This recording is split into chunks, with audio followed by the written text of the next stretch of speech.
Open wide for some soccer!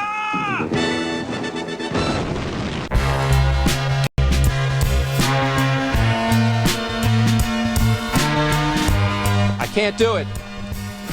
We'll do it live. Okay. No. We'll do it live. Fuck it. Do it live. I'll write it and we'll do it live. Fucking thing sucks. 5, 4, 3. Watching my life passing right in front of my eyes. Hello. Welcome to Open Wide for Some Soccer.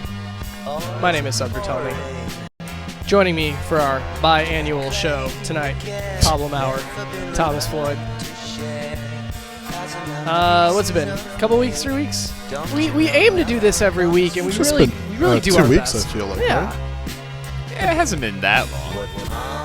I would feel more of a longing in my heart if it had been longer than that. Yeah, 2 weeks, because I do remember I had a pretty good line last show where I mentioned that we were waiting to do a show until DC United won a game.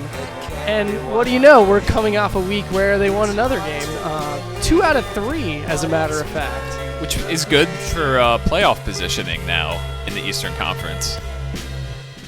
How are we looking for playoffs right now? I what's- despise when. What's DC United's magic number? I mean, there are headlines on the league site already that say things like, DC United look to launch into playoff position.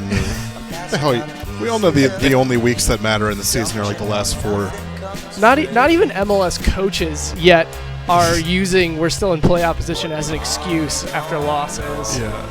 For the record, if the playoffs started today, DC would play Orlando in a knockout round game. If they were in the Western Conference, they would miss the playoffs by a lot. That is something on our to-do list tonight, to talk about the huge disparity right now between East and West. I mean, for God's sakes, the Rapids are actually good. Yeah, that home draw against Colorado, that seemed like a pretty poor result for DC United. No, it doesn't seem too bad. It wasn't a bad result. It was a very bad game. I mean, that was a truly horrible soccer game. But apparently they're decent teams. Are They're we both doing- playoff teams. MLS Cup preview? Yeah.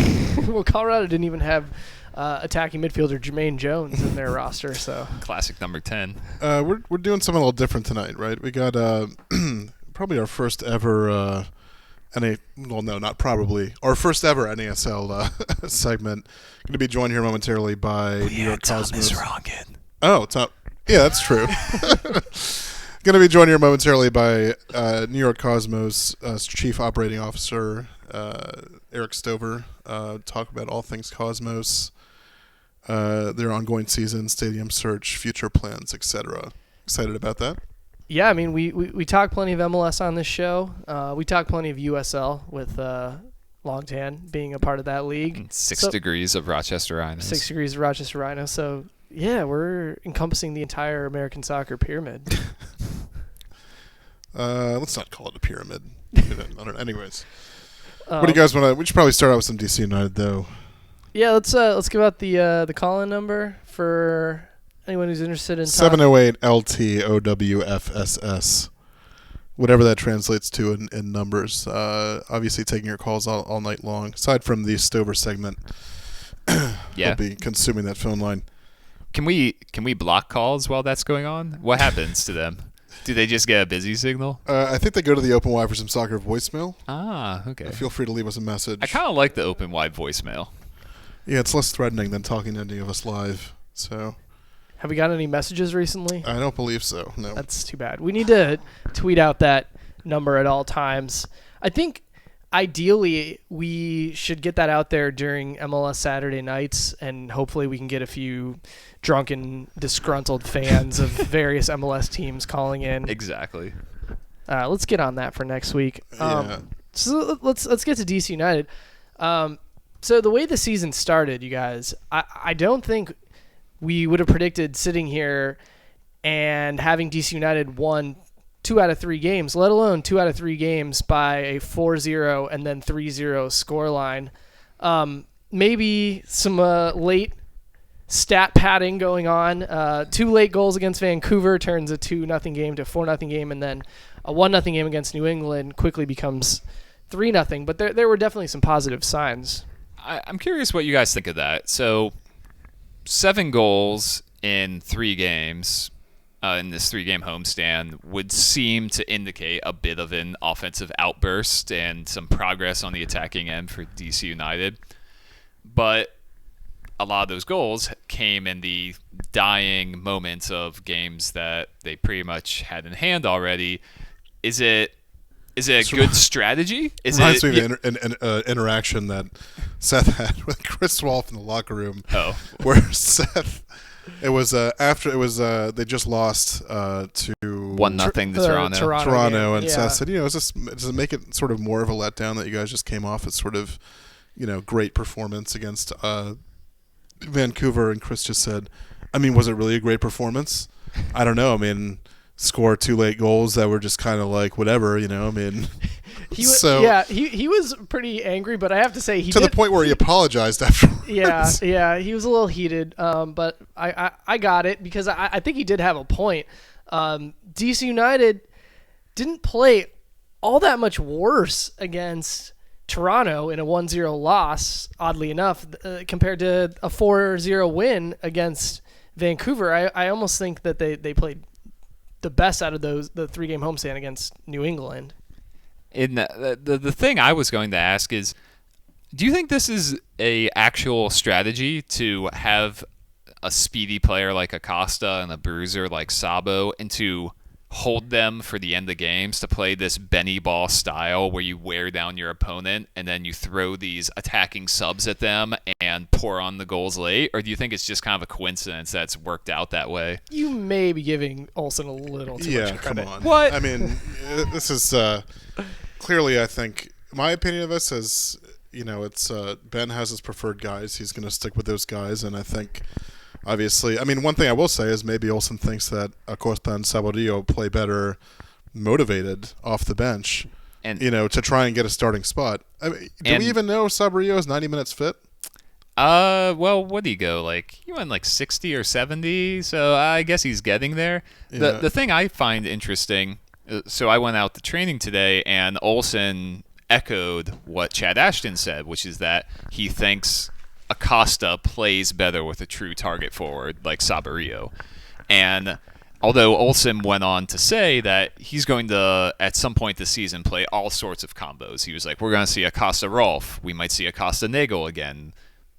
He emphasized that Acosta-Saborio is probably the most natural duo, and that at this moment, DC United is sort of operating with almost like a line change system. You start games with this shifty combination play from Rolf and the Spindle, and then you end games with these more individual players, the target forward and the guy who runs at defenders. And it's interesting that they have these different approaches, and I'm curious to see how they handle that with the Spindola out this weekend. Do you think they just throw Sabo in there? Do you think they find a way to get Acosta in the lineup? How do they go about this? I have no idea. I'm starting to think that there's sort of a package deal. Yeah, that's kind of what I was getting at. Yeah, and I think I'm just naturally resistant to the idea that Saborio could start because he is pretty good off the bench, and I feel like that's literally why they brought him here last year, is to have a big guy in the box when you're trailing, late in the game. So I don't know. What do you think of a Saborio Acosta starting? Well, also, if not, who else would you pull off the field to get Acosta on there? It's interesting because is DC United scoring these goals late in the game because they are up and their opponent is chasing the game, leaving space on the counter? Or are they scoring these goals late in the game because they're putting maybe their best attacking player in Luciano Acosta let's on be honest. the field? He's hit 2 or 3 balls at this point this year that nobody else on that team could hit. Right. His goal and 2 passes that were just absurd. Right. So certainly I think Acosta, in his 2 assists against Vancouver and then his goal against New England, is taking advantage of the fact that the opponent is pushed up a little bit, leaving space on the break. But at the same time, he hasn't been getting a lot of minutes, and he's still been producing a lot. And you can't help but wonder if, his first 3 starts, he didn't do much, but maybe he was getting more adjusted to the speed of the league, to the U.S., to the lifestyle, et cetera, and maybe now he's at the point where he's a little bit more adjusted, and if you actually gave him some starts with Saborio or anyone else next to him, then he might do a little bit more. Sounds like we have a call. We do. Let's move on momentarily. I think we're joined here by Eric Stover, Cosmos COO. Eric, how you doing? Very good. How are you guys doing? We're all doing great. So we sort of have to we sort of have to start out with this because obviously there's a massive. Well, we can't even really call it a rumor anymore because it's confirmed that you guys are in talks with Toddy. I guess if you could start out by telling us how did that come about? I mean, did his people reach out to you guys, or have you guys had an eye, on that as a potential move? Well, we're starting out with a good one, I guess. Straight in the fire. So, yeah, Gio, our head coach, is a really fantastic individual, and he knows people all over the world. And Gio has been speaking to Totti for 2 years. And the great thing about Gio is he speaks 4 or 5 languages, including Italian. And so he can relate with people in a lot of different ways. Most importantly on a human level, good friend and good person. So I've been talking to Totti for a while, but the honest truth is I think it's really unlikely under the circumstances. We're at our maximum with international players. In fact, we're one over. A very good center back on our team, Reversio, did his knee, and so he's been on injured reserve for a while, but he's due back soon. We're trying to get a player a green card, so that'll clear up space, and plus salary requirements. So I think it's unlikely.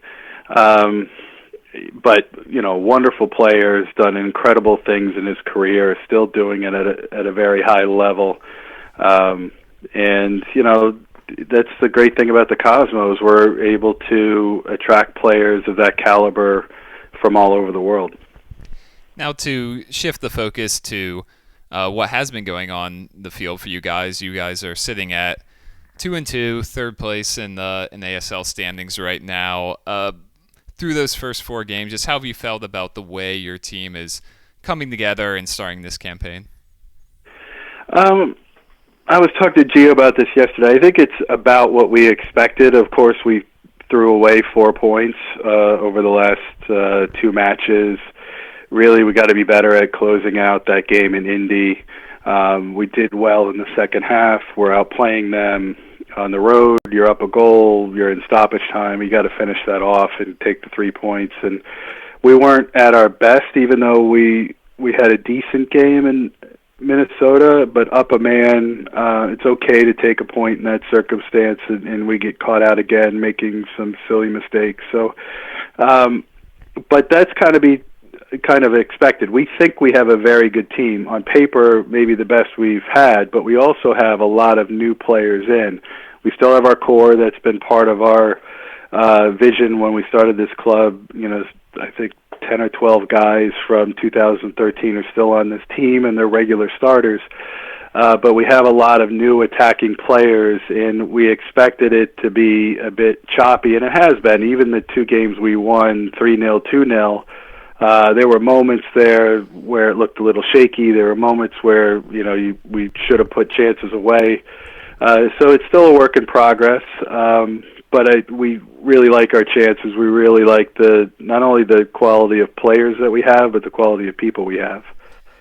Eric, I'm going to shift the conversation again. We're just going to move all over the map because I'm kind of curious, as somebody who's involved with running the Cosmos, what you guys feel like you have to offer the New York soccer market that maybe the Red Bulls or NYCFC don't have. Obviously, it's a really competitive market already with 2 MLS teams. I mean, how do you guys try to differentiate yourself in the New York soccer market? Well, it's a very good question, and it's not easy, especially with NYCFC coming in and making the big headlines with huge names and Yankee Stadium. All that stuff is hard for us to carve out our niche for our club. But Gio played in MLS and was the academy director for Red Bull for a while. I worked at Giant Stadium for 5 years, did over 100 MetroStars games managing that facility, and then was the managing director at Red Bull for 3.5 years. And so we came into the Cosmos with even though we're very different people and very different backgrounds, some similar points of view, and we tried to take those experiences into the Cosmos. First, it's honoring the legacy, and that's something that every day we talk about, every day we focus on. We can't let down those players from the 70s and 80s that did remarkable things and really put soccer on the map in this country. So that's first. Second is we wanted to be on the field an attractive team. We wanted to play exciting soccer. We didn't want to play what I guess is stereotypical American athletic, kick the ball long soccer. We wanted to keep the ball on the ground and do it differently, even in the face of it being very difficult with teams and that play very physical and will kick you to the ground constantly, or officials that will let that kind of stuff go, that we were going to stick to that style of play. And then to be a really open and transparent club, that we were going to be active in the community, whether it's charitable organizations or establishing what we hope will be the best youth academy in the country, to be really open, transparent, and active in the community, to be what most people would say they would expect out of an independent soccer club.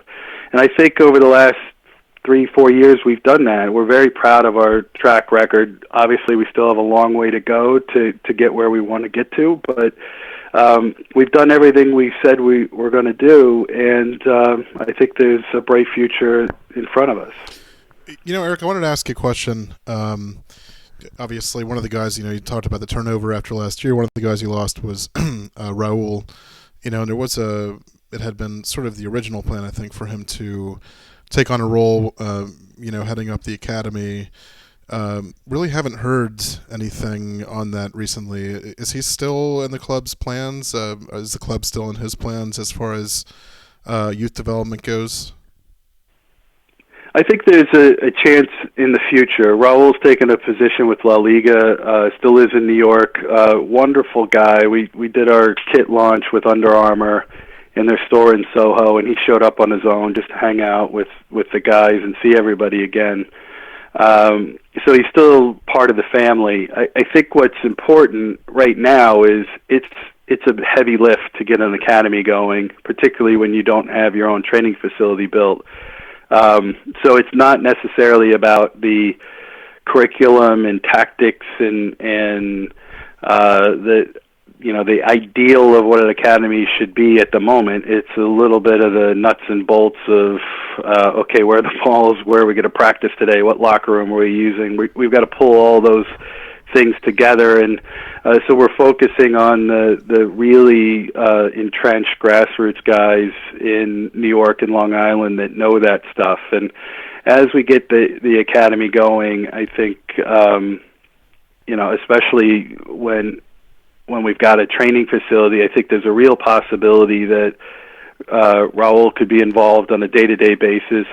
But he's told Gio, he's told me that he wants to stay involved. I think we'll see him around occasionally, but now's not the time for a guy with his experience and his stature. Now is the real dirty work, and I think in the near future we'll see him more involved. At least I certainly hope so. So, kind of shift gears again here. I wonder. I was thinking about this the other day. I think an NASL, obviously, the league sort of has a reputation for giving its clubs a lot of freedom, much more certainly than a single entity style setup like MLS. And it's always struck me, you have a sort of wide range of teams. You have, say, the Cosmos, who for all intents and purposes are, sort of their online presence, their presence on the field is comparable to a first division side. Then you have other teams in the league, like say Miami FC, that seem a little bit more, if you'll excuse the phrase, kind of fly by night.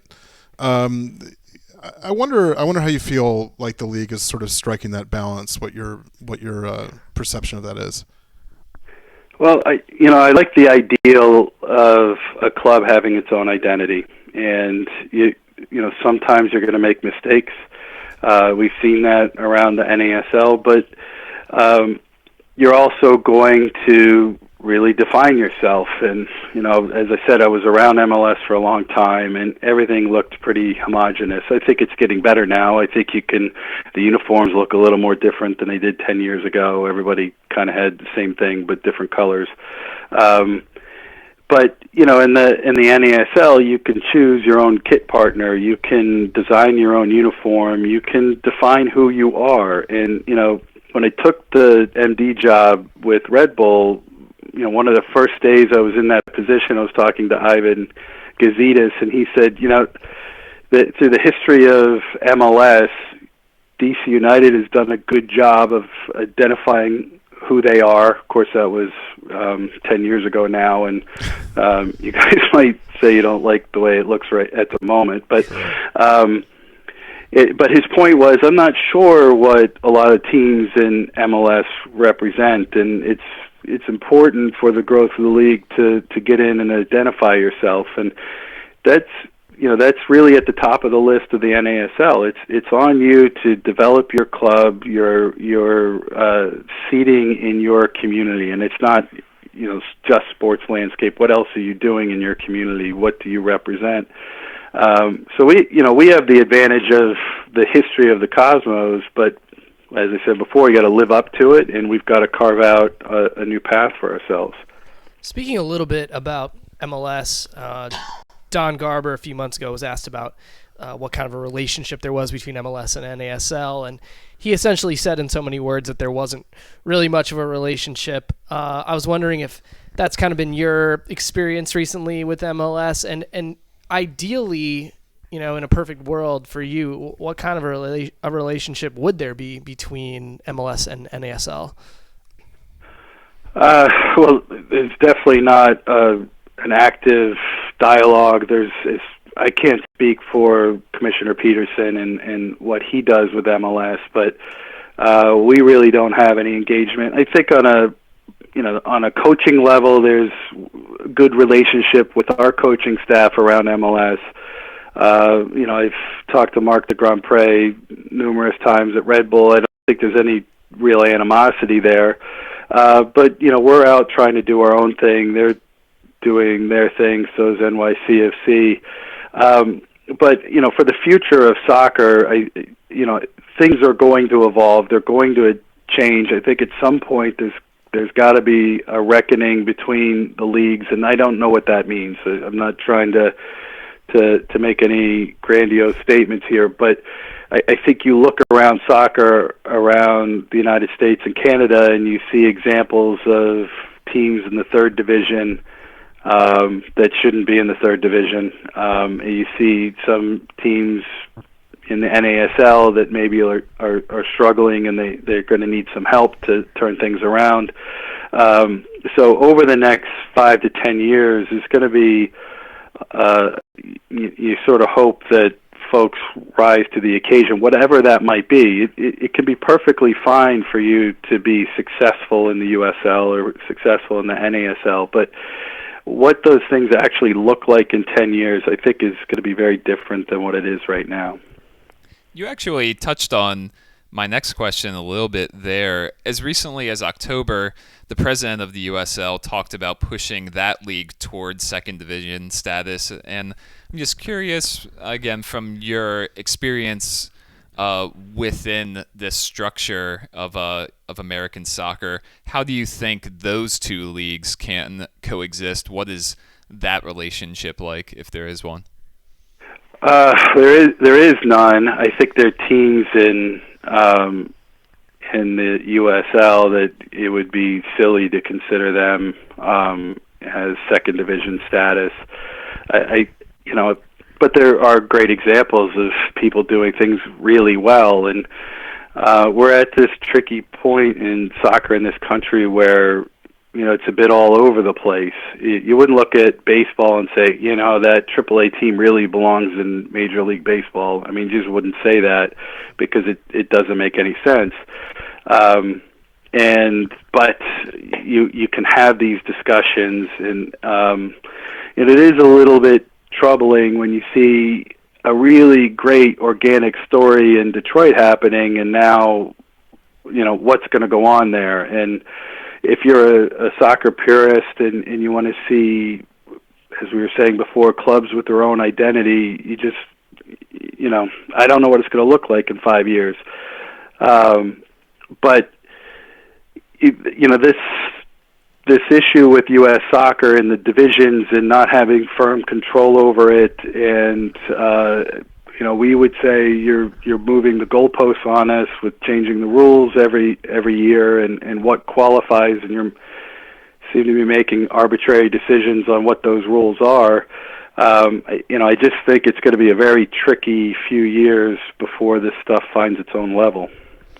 I want to talk to you about the stadium a little bit, because just as a sort of casual observer, it seems like I read the same piece about the stadium developments every 6 months or so, and I've been reading it for a few years. Obviously, it's been sort of a lengthy process, and I read a Michael Lewis column that sort of mentioned that if your original bid had gotten approved on time and the stadium had been constructed, you guys would literally be cutting the tape to open it this spring.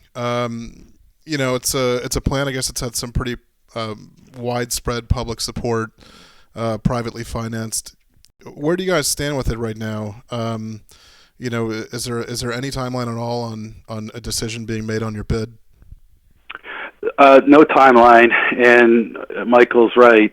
We could have played our first two home games in arguably the best stadium in the United States had things gone to original plan and what the ESD, Empire State Development Corporation, said would be the timeline.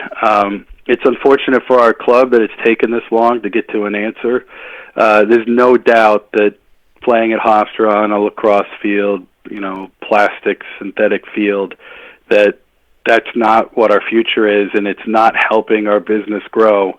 And this delay is holding us back.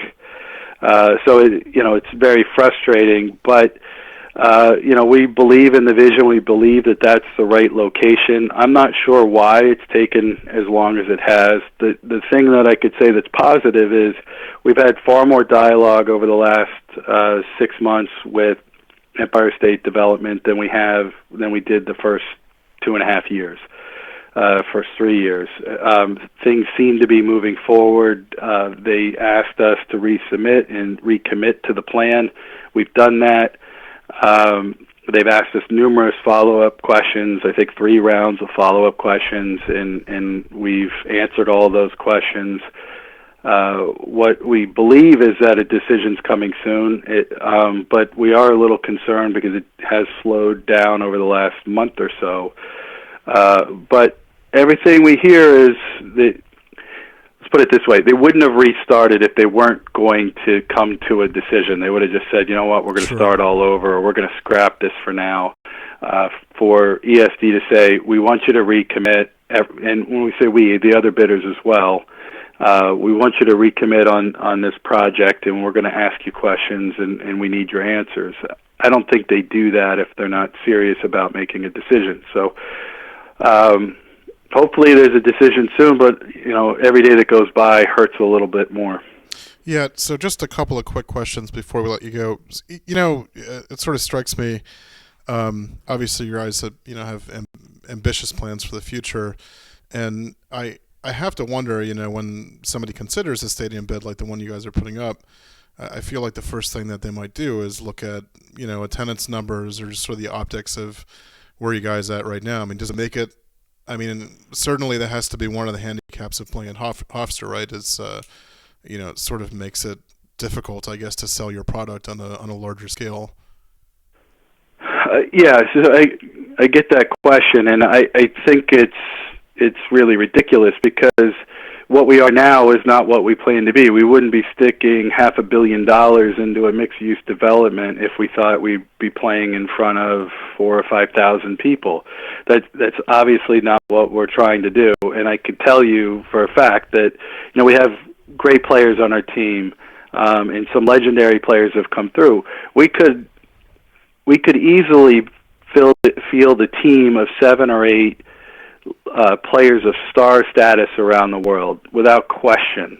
We turn players away more than we accept them because we're not ready for it. So if we're going into a new building, it's going to be up to us to design this team, design our business around a facility that makes sense for us. If we are selected the preferred bidder, we may go in and say, you know what, we believe in this so much that we're going to build 40,000 seats. We could go in and say, actually, we want to build 15 in the beginning, and we're going to phase it in over time and grow as the team grows. But we got to get to that preferred bidder stage to do the research and do the environmental impact studies and all the things that go into building a stadium before we can commit.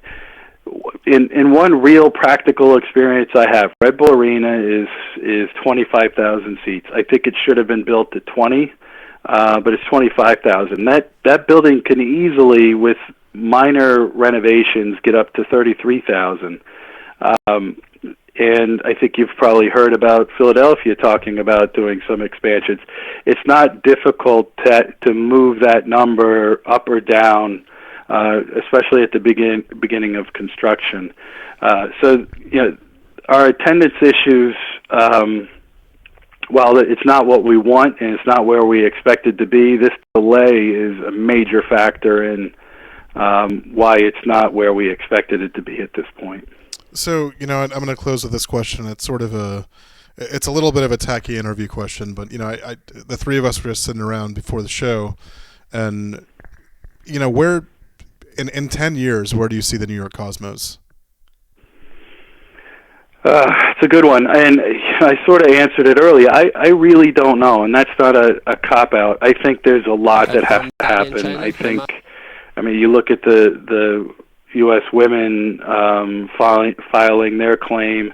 I think there's a lot of merit in that, and there's a lot of questions about how the sport is run in this country at this point. And there are a lot of teams that probably aren't going to be around in a few years, and there's some teams that are going to do incredible things. So how that all gets shaken out, I don't know. And listen, I'm not an advocate for promotion and relegation because I just don't think it's ever going to happen. If Ted Westervelt became president, replaced Sunil Gulati tomorrow, it's still not going to happen. There's just, you'd be bogged down in lawsuits forever. So I'm not advocating for that, but I think there's going to be a lot of market forces that force change, and I don't know what that's going to mean. And some things have to play out over time. But the exciting thing is this sport is much bigger than it was 20 years ago, and there's only more and more investment going into it. I'm just eager as anybody else to see what it ends up looking like in 10 years. Please do not give Ted any ideas. All right, Eric. Obviously, it's been a pleasure, and we'll keep a keen eye both on the Cosmos on the field and also stadium developments and everything else. We appreciate it. Thanks for having me on. I appreciate it. All right, take care. Thank you. Funny story about Eric Stover. That interview actually came about because I pathetically begged the New York Cosmos for their gift to their season ticket holders, which was a hoodie, and Eric Stover was nice enough to send me one. Although he did insist that I make a donation to Street Soccer USA, which I did happily. But happy we were able to get him on the show. Yeah, a lot of interesting issues for those who follow USL and NASL lower division soccer in the U.S. Certainly, as Eric alluded to, there's going to be some kind of a reckoning, right in the near future. Sounds so dramatic when you say that. Yeah, I mean, we can't support a second division and a third division and MLS all expanding. It just seems like too much. And with the MLS USL partnership, where does that leave NASL? I think there's a lot of big questions that need to be answered in the coming years. And I was intrigued to hear from at least his perspective, from his role within the Cosmos, that there is little to no relationship with both MLS and the USL. And that's... NASL's always struck me as being just on an island, you know? Yeah, they kind of have to... I mean, to a degree, what he's discussing is very positive, that this is a league with clubs that are carving their own identities. But then also, like you said, it perhaps creates an environment of isolation that could make things tricky. So it'll be very, very interesting to keep an eye on how the NASL evolves, how the Cosmos evolve, and how MLS and the USL are potentially affected by what the NASL does going forward. Right, and the clubs carving their own identities can be a double-edged sword, because it's great to be able to have your own identity and do your own thing. But then you have Miami FC trying to entice people to come to their games with scantily clad girls staring at the camera and beckoning their fingers to the audience. I mean, this is very poetic. I don't know. I don't even know what to make of that.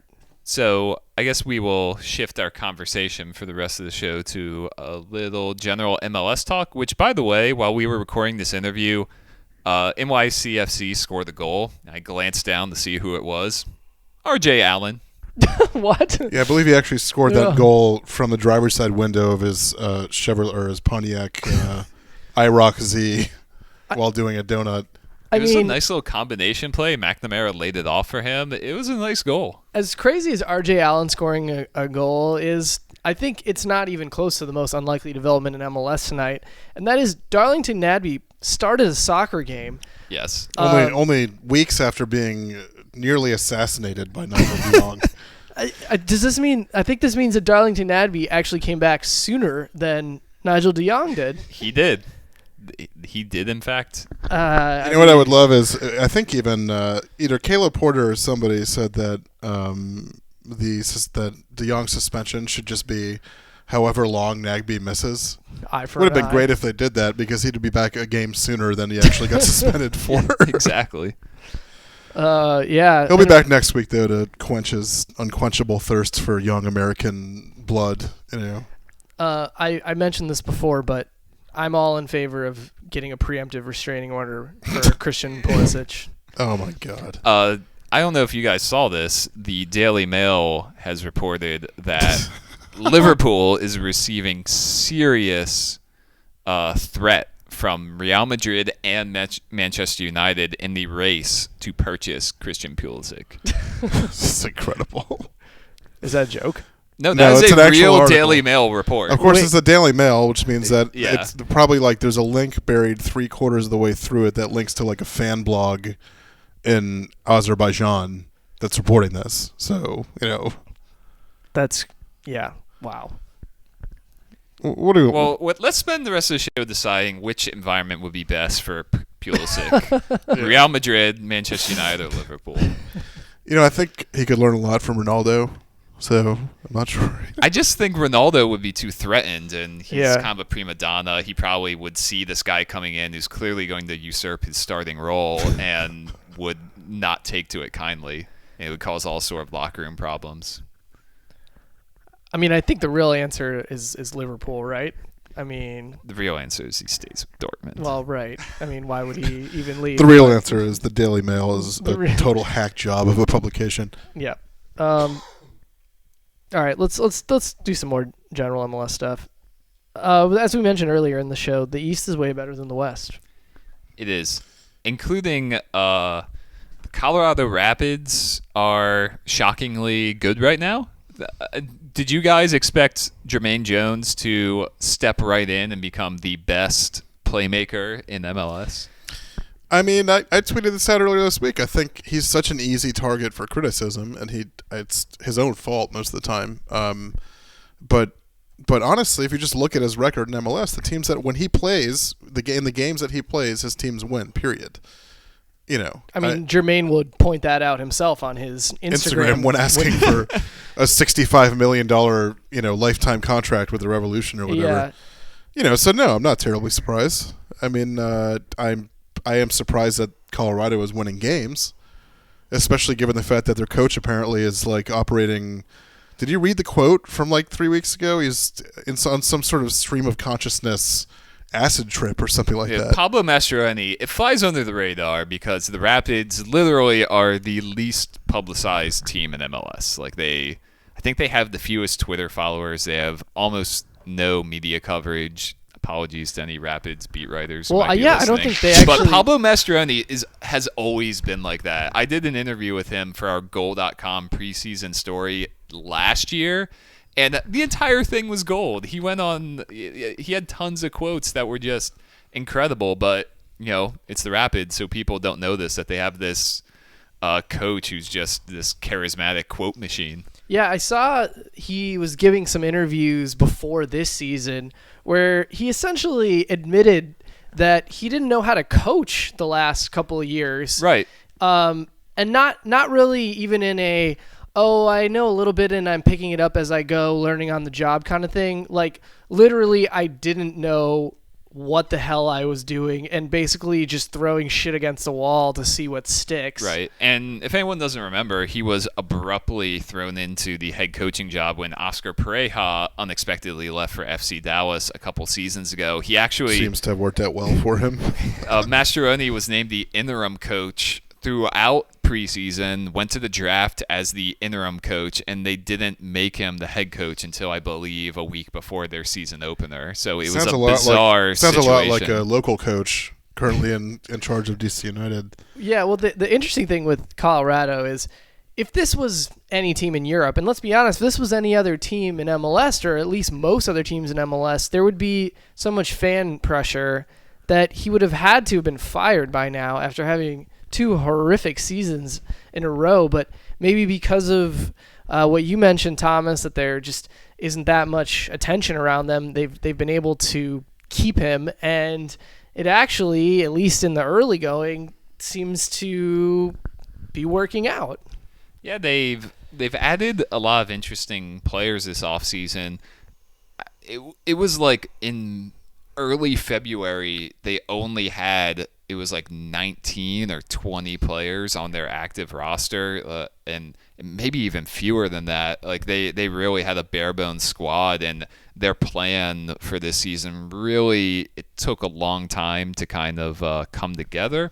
But once they signed Gashi, once they got Jermaine Jones, once they announced the Tim Howard deal, you really got a sense for the excitement level with the Rapids. And they've also made a few smarter little acquisitions, guys like Eric Miller and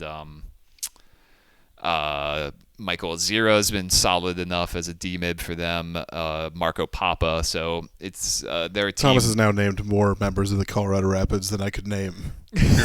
He also gave... Doesn't Marcelo Balboa play for them? By the way, the ref in this, we have all the games on in the background here. The ref in this Portland New England game just did a drop ball in front of Nat Borchers, and just the drop ball bounced up to Nat Borchers' chest. That's how bad the turf is at Gillette Stadium. Or that's how bad MLS referees are. They don't even know how to properly do a drop ball. Exactly. No, that's not exactly what you are supposed to do. For any DC United fans listening, Ethan White has gotten into the game for NYCFC. A yellow card. And immediately gotten the yellow card. So Jermaine Jones as a 10, are we thinking that maybe a little light bulb's gone on in Jurgen Klinsmann's head? Oh, my God. I must move him from center back. I was saying on Twitter that he's going to Jurgen Klinsmann, his head is going to explode because he's going to be like, all right, Jones at center back. No, Jones at D-mid. No, Jones at left flank. No, Jones at attacking center mid. Well, to be honest, I don't have a preferred system. Exactly. I mean, I think we have Jones at the 10, with Pulisic as the 8, Bradley as the 6. Copa America champions. There we go. It is what it is. Cannot change it anymore. Where's Kyle Becker been? In reality, I think they're going to roll with the D mid and then let Bradley and Jones be the two like ball winning advanced center mids in front of him. I mean, maybe this was the position that Jones has always desperately wanted to play and has always actually been deep down inside.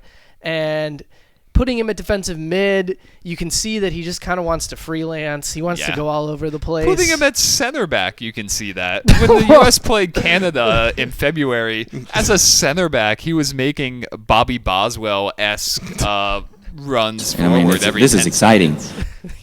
It was exciting when he made an overlap. I remember this very vividly. It worked out well. I mean, it was the right thing to do. I don't know if it worked out well. He did make an overlapping run on the right flank. Thank you very much to Neil. That's enough. I feel like the Klinsmann soundboard doesn't get enough use, but I just don't have enough useful phrases on it. I think that this summer with Copa America, we'll get a little bit more play out of it. Bullshit. All right, whatever. Where did Ben Olsen come from? In any case, let's talk about Philadelphia a little bit. They're good. Philly, and I'm going to say this, I think 6 weeks ago, I picked them as my surprise out of the East.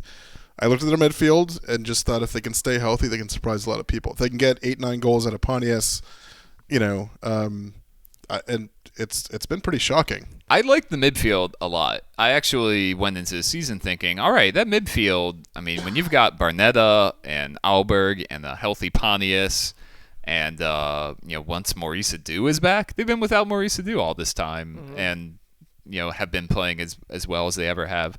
The thing that surprised me is how well the back line has held up with guys like Fabinho and Rosenberry and Yarrow, who are unknown commodities. Even Richie Marquez and Tribbett have played well. And then up top, CJ Sapong has just been a beast. Like, he has evolved into a prototypical target forward after playing out wide all those years for Kansas City. I gotta say, and I'm going to preface this by saying this will never happen, but he's a guy who could do a lot of good for the U.S. national team. I think it can happen. I mean, he has. It's not going to happen anytime soon. Well, yeah. Probably not. He's not making the Copa America right. roster. But, I mean, next January, yeah, he should get a look. I think he'll definitely along with R.J. Allen. Yeah, exactly. He deserves a look, and dare I say, the U.S. right now at forward is looking a little deeper than they have in recent years, at least with the likes of Bobby Wood being in really good form. Chris Wondolowski's in really good form. Jordan Morris has scored 2 Jordan games Morris in a row. scored. But, yeah, I mean, Sapong...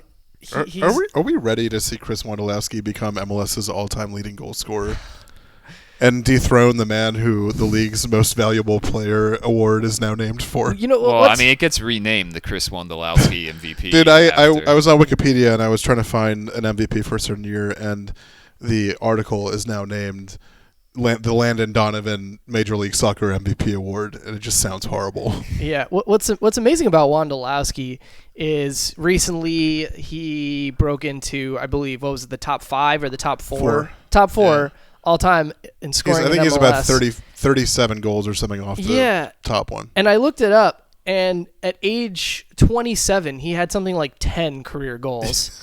It's unbelievable. Right. Wait, I'm 27, so you're telling me there's a chance I could become MLS's all-time leading scorer. Well, Thomas, I've seen you out there in rec league, and I think you're more of a right back, but I think that you could become one of MLS's all-time great right backs. Who is MLS's all-time best Jesus right Christ. Chris Korb. Yeah.